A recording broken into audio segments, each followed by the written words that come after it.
could I still be a good Christian if I was to continue having sex before marriage, continue probably using the odd swear word? I'll obviously try my best to tone it down, but I don't think I will be like what you and Cam are. I think this is the root of the issue, right? Yeah, when I think ask, it is. What would it take in order for you to become a Christian? I think we've discovered the true answer.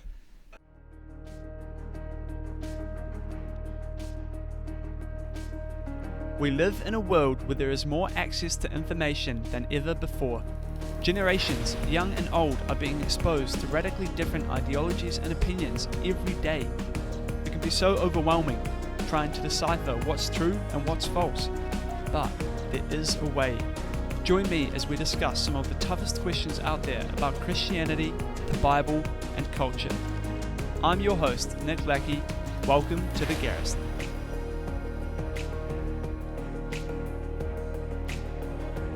Well, another question that I sort of have, not a question, but one of the things I heard from an atheist type, one of the people I look up to a lot actually, Alex Hormozy, who's taught me everything about business on YouTube.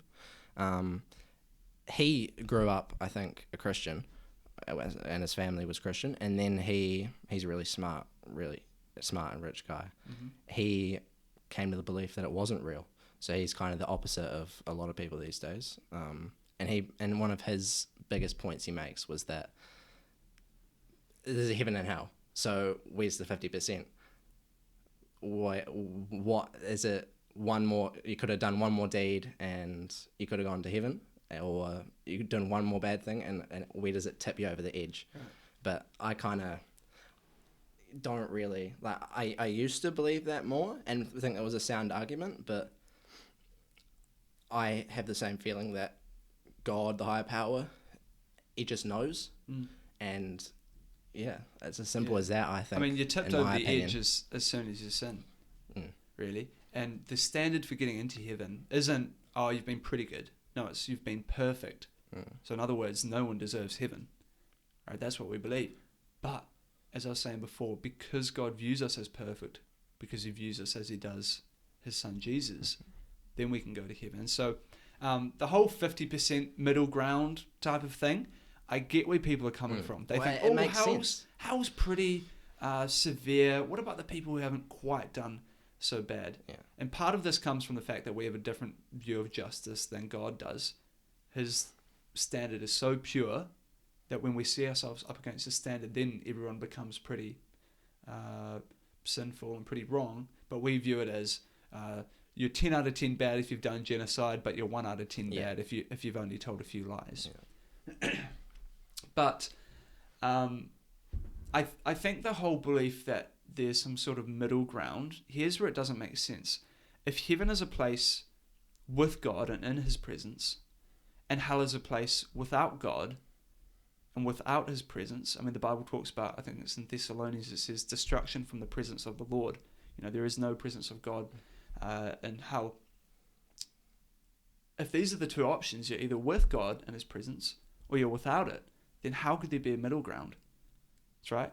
It's like you're either alive or you're not. You're either married or you're not. There's no kind of in between in this situation. And some people believe in what's called like a purgatory or a middle ground, where you kind of repay your debt for a short amount of time and then you make it to heaven. But logically, I just don't think a middle ground makes sense. Yeah. But that being said, God, because as I was saying before, because he is just and we will be judged according to our deeds, in that sense there are different kind of levels of punishment and reward. That's good. That's good. Yeah. Because I thought that if you're a Christian, if I say I believe in Jesus, I'm going to heaven, and it's as easy as that. So clearly it's not, and that absolutely makes sense. And Yeah, I think God's standard of justice is so good, and even when we don't have the answers to exactly who's going where for and what extent will their punishment be, we don't have to. We can just trust that God is going to be a good and just God. And his judgment and his justice is a good thing that we can actually rejoice in. Now, as a non-Christian, I don't know how you feel, but I would be worried, personally, because I would know that ultimately I'm a sinner who would deserve hell if I didn't have Christ, and that will concern me. But as a Christian, I can rejoice that God is going to bring every bit of evil into justice. Mm-hmm. I mean, you and I have both seen the movie Sound of Freedom. Mm-hmm. Now, if you haven't seen the movie Sound of Freedom, it's a movie about the kind of child sex trafficking. And when you watch it, I mean, I am not a super emotional guy. I don't think I've really ever cried in a movie before, with a few exceptions. Maybe the end of Avengers Infinity War, or I'm kidding, maybe not that one. But yeah, I barely ever cried. But this movie, I was constantly, my eyes were welling up with tears because I could see just the pure evil. And when you see that, you think, Lord, would you just have justice? Would you just make all of these wrongs, make them right by punishing this evil? And yes, it may sound harsh to us, because part of the reason it may sound harsh to us is because we realize that we would be under this judgment as well. But as a Christian, I can rejoice in that, because every bit of evil that's ever happened in the world, every bit of evil that's happened to me, every bit of evil that's happened to someone I love, it will all be made right by God's justice, His perfect justice, which is better than any bit of justice on this earth. You know, times when maybe a judge will make a bad call that we don't agree with, or a guilty criminal will be let free, and we think, man, it angers us. God doesn't make mistakes. Exactly. Yeah. God's plan. Amen. Everyone preaches Drake's song, but they just don't think. Yeah. And actually, I found like this belief of God a bit through music, through listening. Like, there's so many songs and so many influential people in the world that believe in Jesus, or some believe in Allah, or some believe in whatever. But there's so much rap, like music and rap, the way that it can be put, it's a quote at the end of the day. And these quotes that there are in music can, I think, they started to change my thought process. And it was just, it seemed like, you know, when you get a new car and then you notice more of that new car, like driving around, it was like that. I started picking up on some lines in music, and then the more I kind of thought about it and picked up more, it just kept spiraling, and noticing songs that I've played hundreds of times that I just wouldn't have even seen stuff in and like thought about it. But I think that's, a lot of people just don't think, no offense, like they don't ask like good questions. So yeah, like people, you could either be the person that just listens to the song and has this lyric that can change your viewpoint if you want to hear it. Like some people just don't hear things, and they don't ask themselves the right questions. And that's what I've started kind of doing more. And that is, I think that's a fundamental for anything. If you want to grow, like ask yourself the right questions. And maybe that goes back to what we were talking about before in Romans 1. Maybe they suppress that truth. They don't really want to think about it. It's easy. Particularly in a nation like New Zealand, right? We're pretty prosperous. Most people are living relatively comfortable to the rest of the world. We've got so many blessings in our nation. It's not too hot, not too cold. Like, you know, we've got... it's a pretty safe country as well. Great people. Like, one of the things about New Zealand is just they're great people. Yeah, exactly. We've got so much to be grateful for. And for many people, they think, oh, why would I need Christianity? Life's already pretty good so far. And I think part of the problem here is that many churches or many Christians preach a message of that Jesus will make your life better now, that Jesus will give you more happiness or joy or fulfillment in your life, right?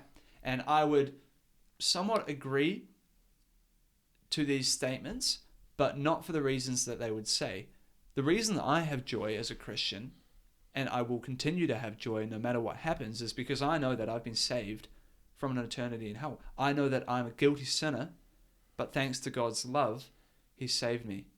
That's why I'm always going to have joy. It doesn't matter what I'm going through in life, I can always rejoice in that. But some people preach a message that, oh, Jesus is going to make your life so much better on this life. You know, if you're facing depression or anxiety, come to Jesus and He'll cure you of that. And that's a wrong mindset, because that's kind of reverse engineering the way it should be. One of the things I heard that like changed my mind was most people they think of in life, it is a what is it? It's a be, do, have. It's a have, do, be. Right. I'm gonna have this, then I'll be this, and then I'll do this. Yeah. But you need to reverse it. So I'll be this, so that I'll do this, and then I'll have this. Right. So you're not chasing your own tail. You're constantly just, yeah. Yeah, I think it's a big problem within certain Christian circles and churches that we're not focusing on the big picture of Christianity. And I heard someone say yesterday, you know, if God thought that we needed a better life, or maybe he thought we needed more money or better health, then he would have sent us a doctor. Yeah, but or it's an not economist about or something. Yeah, it's not about the thing, having the thing. It's about being and doing, and then you'll get it. But with that mentality, with people, if they were told that Jesus is going to save them, then when they have Jesus or they find their church or whatever, then they're going to be expecting this thing. And if they don't get it, then they're not going to be and they're not going to do. Yeah. But if you do and you be a Christian like yourself, then you'll have this connection. So I think that is a wrong way of people thinking about it. And that's just a wrong way of people thinking about everything in general. Mm-hmm. Yeah, if you come to Christ for the right motives, then Exactly. you will get joy. And that's just everything in life. If you have the right motives, then you'll get the output or the end goal. Yeah. Yeah. All right. Last question for you, Oakley. And this might be a big question anyway. So we'll see where we end up. But what would it take for you? Obviously, you're at the stage now where you're, you believe in a higher power, you believe in right and wrong, call it God, whatever. What would it take in order for you to become a Christian? What's still holding you back? I think it's just a lack of knowledge at the moment still. Like I don't know enough about the history at the moment. I haven't done any research into that. I've only done a wee bit of research, and I had to chat with you, and that kind of that taught me more than that's 90% of what I know from you. That 2 hours.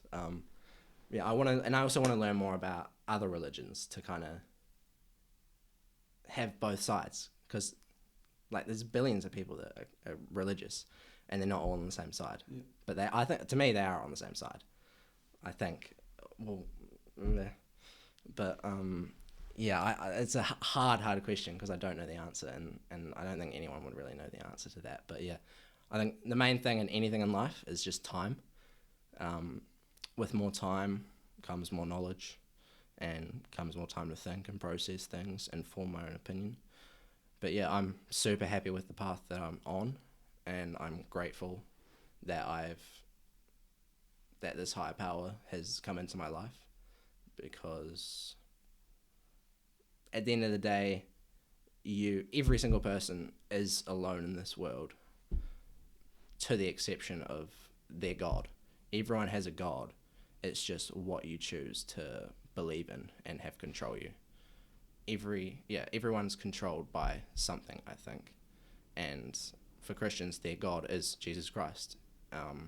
For me, my God would have probably used to be, as a teenage boy, just fun and just in the moment, and that's the way it should be if you're young. But as you mature, I think you should be thinking about the thing that dictates your life and your viewpoints and your values. It's like, oh my God, no one has values these days, man. Like, that is, that's the one, like, that's why I definitely believe in God or a higher power, because without it, I think there's so many people that just lack values and, what's the other word I'm looking for? Values and, do you know the word I'm looking for? Values and... morals, guidance. Yeah, just all this stuff. Yeah. Like, and it's all for pleasure. It's all for in the moment. Yeah. We only live here once. Like, it's just...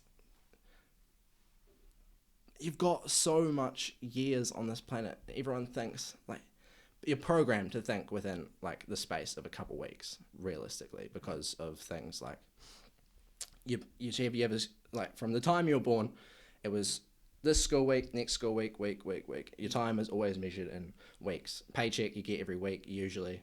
So people are just not programmed to zoom out. Yeah. So many people just need to zoom out and realize that you've got decades on this planet, and your life could be so much better than what it is now if you just started having these values and these morals and things that shape your life towards, like, for the future. Like, you've got so many time, and to have this fundamental, like, it's your foundation at the end of the day. If you don't have that foundation, then life's going to be harder for you.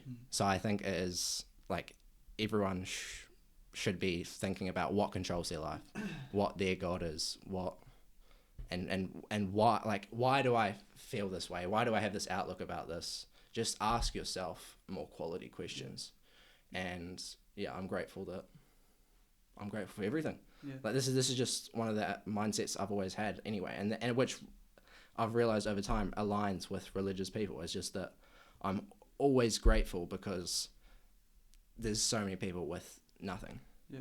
And like, I could get a million J. Cole quotes up that say this similar thing in the way that he's worded it just beautifully. And J. Cole is one of the main reasons that I've become more God believing, right, because he preaches the gospel in nearly all of his songs. I don't know. I got lost, but yeah. Yeah. When you were saying before that, you think people need to zoom out and look at life on more of a bigger picture. Yeah. Would you say that's something you've done or you're doing now? Yes. Like, I think, I don't want to sound like a or like a inflated ego or anything, but I genuinely think in decades. Right. Like, and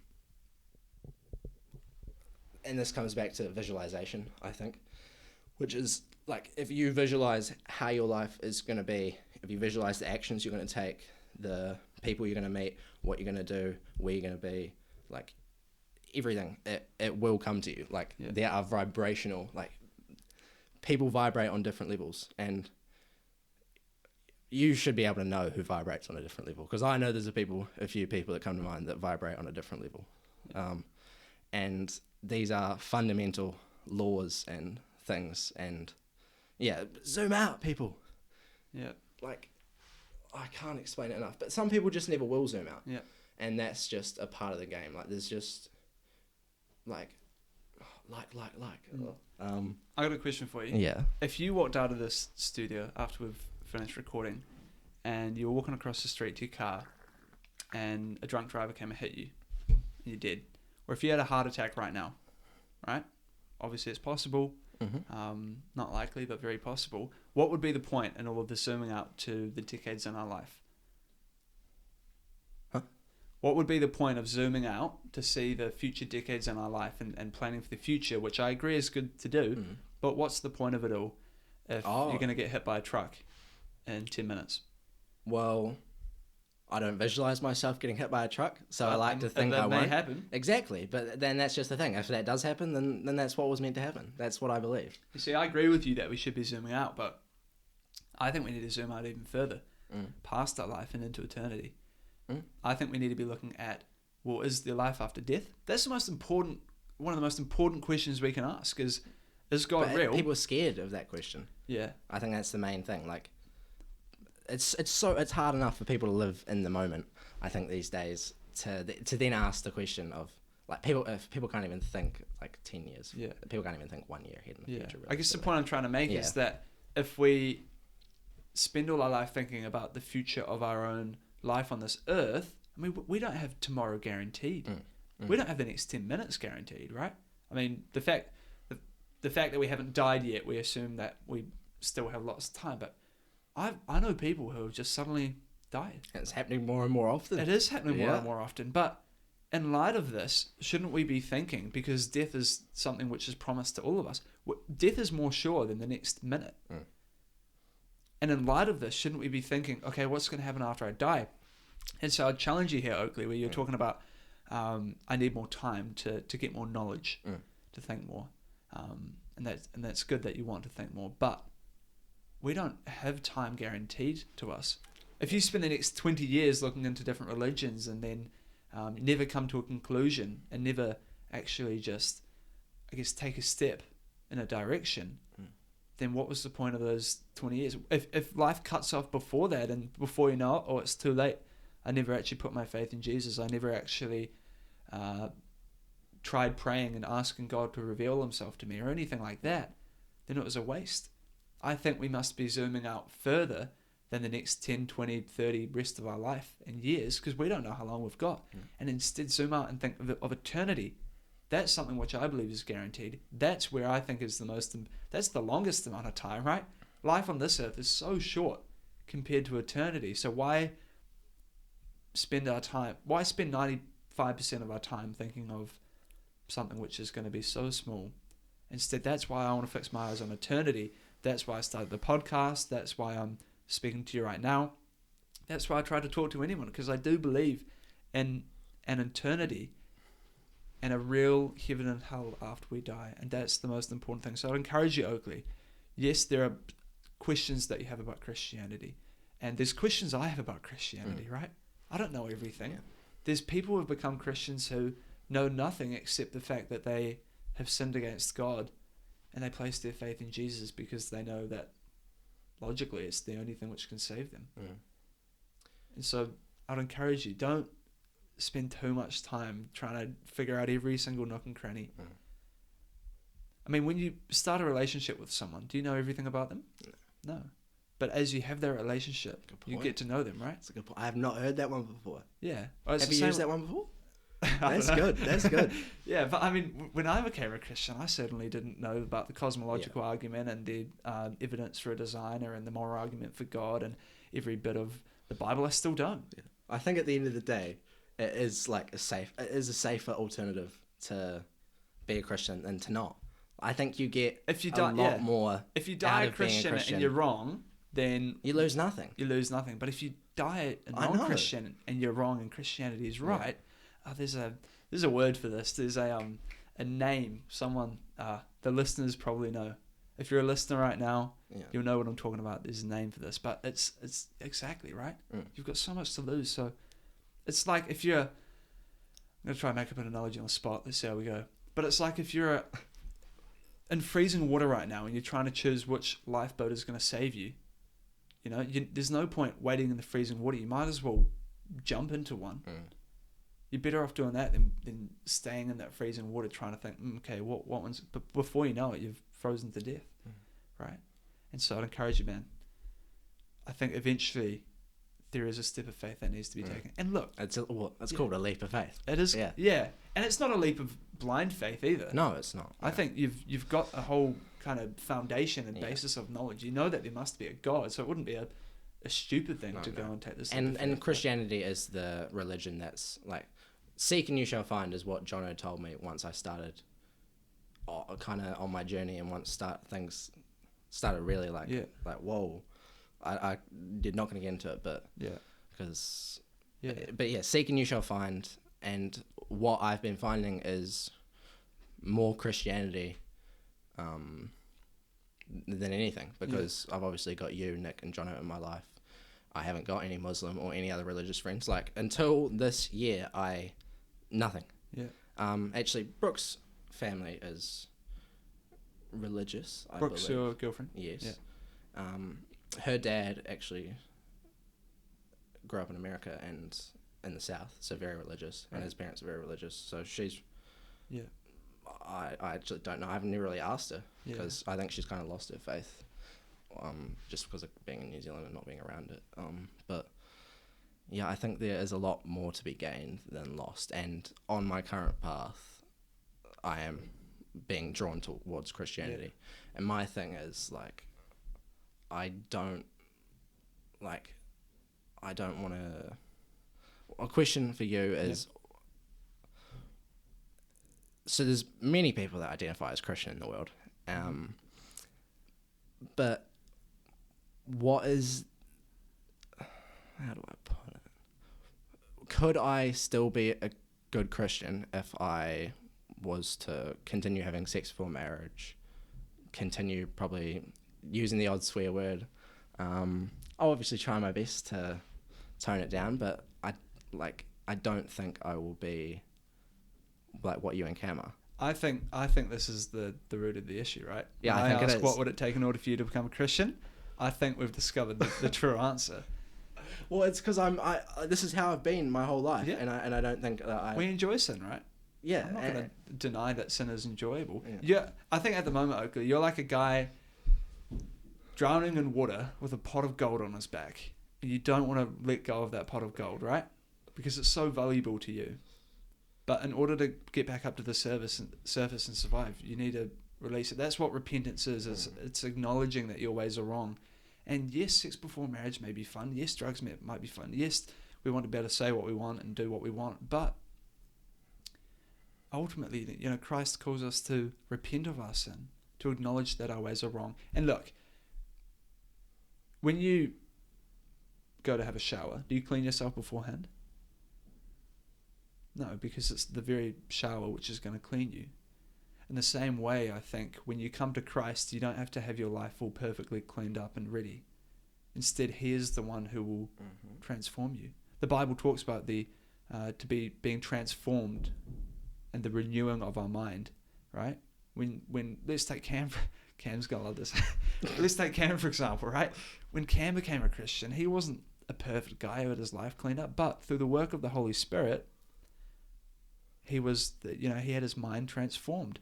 The things which he used to love, he no longer loved. And so if you're still clinging on to your sin, I mean, I understand why you might be doing that, but don't let that be the reason you don't come to Christ. Instead, come to Him in repentance. Logically, you may not feel like you want to get rid of it, but it's the very thing which may be holding you back, the very thing which may be drowning you. It's not God's design for you to be doing these things. Yes, it may feel right, but if God has designed the world in a particular way and sin isn't the way He's designed it to be, then it can't be good for you long term. And so when we come to Christ and He renews our mind through the Spirit, then we start to see these things as actually harmful and damaging. So I think maybe that's the core reason, maybe. But in your opinion, would you still... Because a lot of the Christian people that I have been influenced by, like J. Cole and like all these... Are they still doing these things? Yeah. Right. So how would Jesus view them? Especially in the case of like J. Cole, where he's spreading the gospel so much and giving so much good to the world. But he still does have these sins. Yeah. If there was if you're in a burning building and a firefighter comes up, risks his life and pulls you out of that burning building, you get down to the bottom of the ladder, are you going to turn around and slap the firefighter in the face? No. You're not, are you? Out of your love for the firefighter and what he's done for you, you're going to respect him and listen to him. Are you going to climb back up into the burning building? Of course not. And so I think what we need to understand is that sin is not some nice fun thing to play around with. Sin is the very reason. If you want to know how the consequence of sin and how bad it is, look to the crucifixion of Jesus and what He went through. That is how serious sin is. So people like J. Cole, who you say are spreading the gospel, personally, I'm not sure what he's saying and doing, but obviously still living in a lot of sin, whether that be sex before marriage or swearing or whatever. I think we need to acknowledge that, yes, while sin may be pleasurable for a season, ultimately it's a horrible, horrible disease. We can't say, I want to go have sex before marriage and do drugs and do my own little sin here and then condemn Hitler for genocide. Both are sin in God's eyes. Why would we want to cling to one of them and hate another one? Well, for my case, this is just like sex before marriage. It just wouldn't make sense for me to stop now because it's something I've been doing, and it just wouldn't make sense. And the same with swearing. Like, I still would use the occasional swear word. I've already, recently I've tried to stop swearing as much and using words as much, but I know for a fact that I still will, and I know there's lots of people that do. So are you worried that if you became a Christian you wouldn't be able to stop these things, or are you worried that if you became a Christian you don't want to stop these things? Is it that you think you might slip up, or is it that you want to keep doing them? It just doesn't make sense to me to stop those little things like that. That's where the logic kicks in, obviously, of my 20 years on this earth. Like, it doesn't make sense just for these little acts to undo the good that I do or the faith that I have. That just doesn't really make sense to me, and that is one of the main things I think. Like I wouldn't change who I am completely, and I don't think I'd completely rid sin of my life, as much as you and Cam try to. So, but we haven't done that on our own efforts. But I know for a fact that I don't think I ever will. So you're content that if heaven and hell are a real place, and God is real, which you believe, and that if you continue living in sin, you'd end up in this place called hell. You're content with.